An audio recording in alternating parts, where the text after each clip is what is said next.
Good morning students. आज मैं आपको फर्स्ट ईयर माइक्रो इकोनॉमिक्स के फर्स्ट टॉपिक से हम शुरुआत करने वाले हैं, जिसका फर्स्ट टॉपिक है अर्थशास्त्र की परिभाषा। विभिन्न अर्थशास्त्रियों ने अर्थशास्त्र को विभिन्न रूपों में परिभाषित किया है, लेकिन इन सारी परिभाषाओं को हम अपनी सुविधा और सरलता की दृष्टि से 5 भागों में वर्गीकृत कर सकते हैं। पहला, धन संबंधी परिभाषाएं। दूसरा, कल्याण संबंधी परिभाषाएं। तीसरा, दुर्लभता अथवा सीमित साधनों से संबंधित परिभाषाएं। चौथा, आवश्यकता विहीनता संबंधी परिभाषाएं। और पांचवा, विकास केंद्रित परिभाषाएं।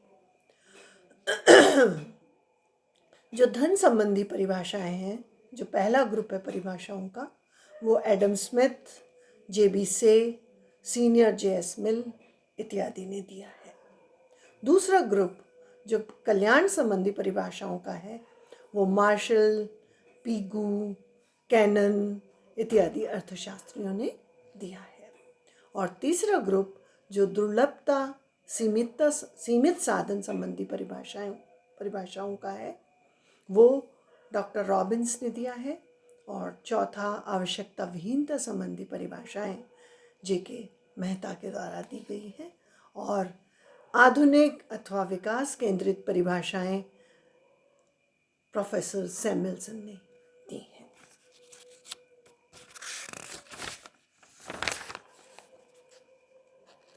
सबसे पहले हम शुरू करते हैं धन संबंधी परिभाषाओं से। प्रोफेसर जेबी से, John Stuart Mill, Adam Smith आदि अर्थशास्त्रियों ने धन संबंधी परिभाषाएं दी हैं। इन अर्थशास्त्रियों के अनुसार अर्थशास्त्र के अंतर्गत धन का अर्जन करने और उसे व्यय करने का अध्ययन किया जाता है। एडम स्मिथ ने अपनी पुस्तक राष्ट्रों के धन के स्वरूप एवं कारणों की खोज में अर्थशास्त्र को वह शास्त्र बतलाया है जो राष्ट्रों के धन के स्वभाव और कारणों की खोज करता है। इस धन संबंधी प्रमुख परिभाषाएं निम्नलिखित हैं। जेबी से के अनुसार अर्थशास्त्र वह विज्ञान है जो धन का अध्ययन करता है। जॉन स्टुअर्ट मिल के अनुसार अर्थशास्त्र वह विज्ञान है जो उन सामाजिक घटनाओं के नियमों का अध्ययन करता है जो मनुष्य जाति द्वारा धन उत्पादन तथा वितरण करने से संबंधित होती है। धन केंद्रित परिभाषाओं के प्रमुख निष्कर्ष निम्न प्रकार है। पहला, मानवीय सुखों का एकमात्र आधार धन है। दूसरा, व्यक्तिगत समृद्धि से ही राष्ट्रीय धन व संपत्तियों में वृद्धि संभव है। तीसरा, धन ही अर्थशास्त्र की विषय सामग्री का केंद्र बिंदु है। मनुष्य का स्थान गौण है। और चौथा, एक ऐसे आर्थिक मनुष्य की कल्पना की गई है जो केवल स्वहित अथवा स्वार्थ से प्रेरित होकर आर्थिक क्रिया करता है।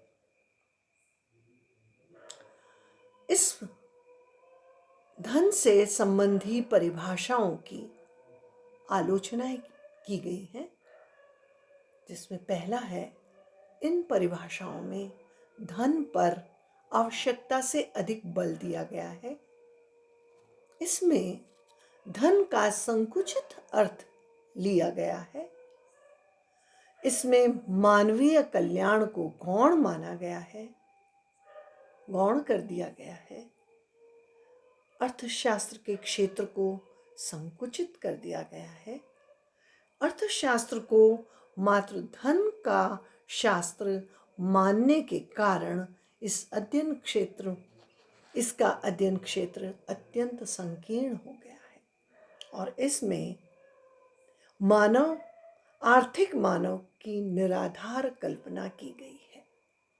धन संबंधी परिभाषाओं में आर्थिक मानव की निराधार कल्पना की गई है। अब दूसरा ग्रुप अर्थशास्त्रियों का आता है जिन्होंने कल्याण संबंधी परिभाषाएं दी हैं।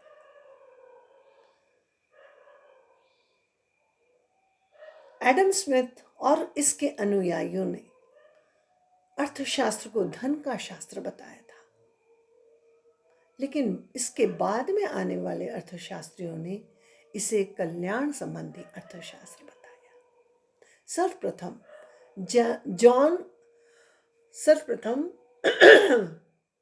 जेम्स स्टुअर्ट मिल ने इस बात पर बल दिया कि अर्थशास्त्र धन का नहीं मनुष्य का अध्ययन है। इसी प्रकार मार्शल, पिगू, कैनन, क्लार्क इन्होंने भी इसी बात पर विशेष रूप से बल दिया और उनका कहना है कि मानव जीवन का अंतिम ध्येय धन प्राप्त करना नहीं है, वरन धन तो केवल साधन मात्र है और साध्य है मानव कल्याण। मार्शल के अनुसार अर्थशास्त्र एक ओर धन का अध्ययन है और दूसरी ओर अधिक महत्वपूर्ण है मनुष्य के अध्ययन का एक भाग।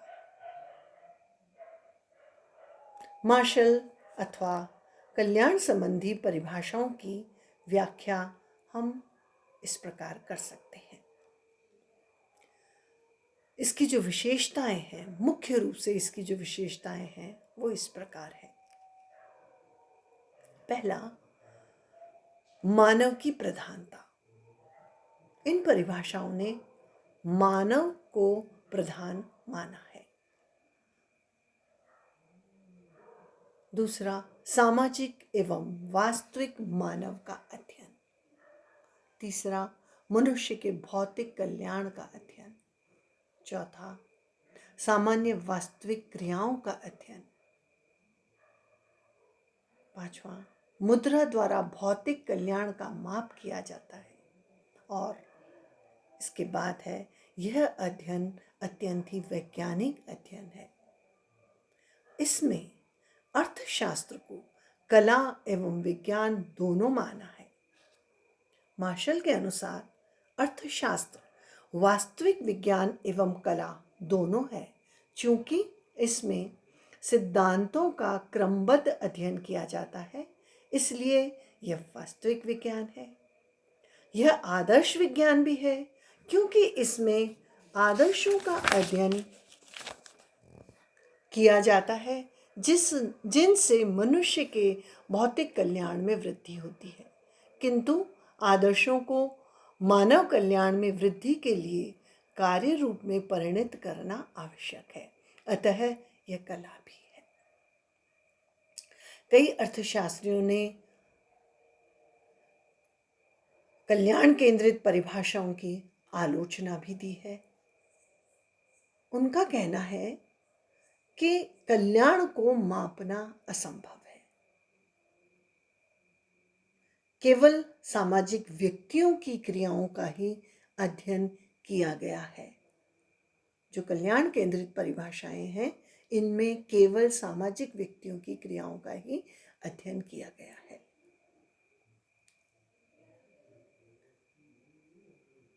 इन अर्थशास्त्रियों का कहना है कि अर्थशास्त्र का संबंध केवल मानव कल्याण से ही नहीं होता है।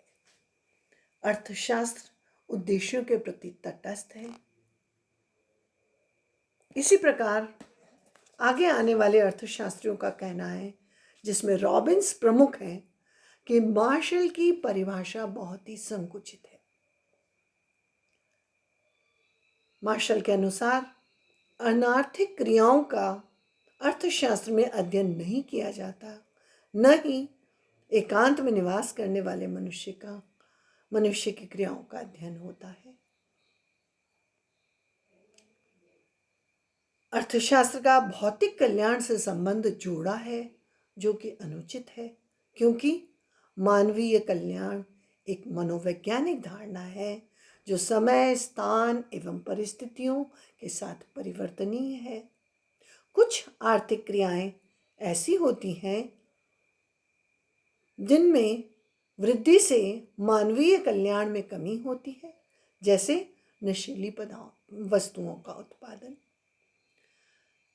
परंतु इतनी आलोचनाओं के बावजूद यह सत्य है कि मार्शल वर्तमान शताब्दी के एक महान अर्थशास्त्री हैं।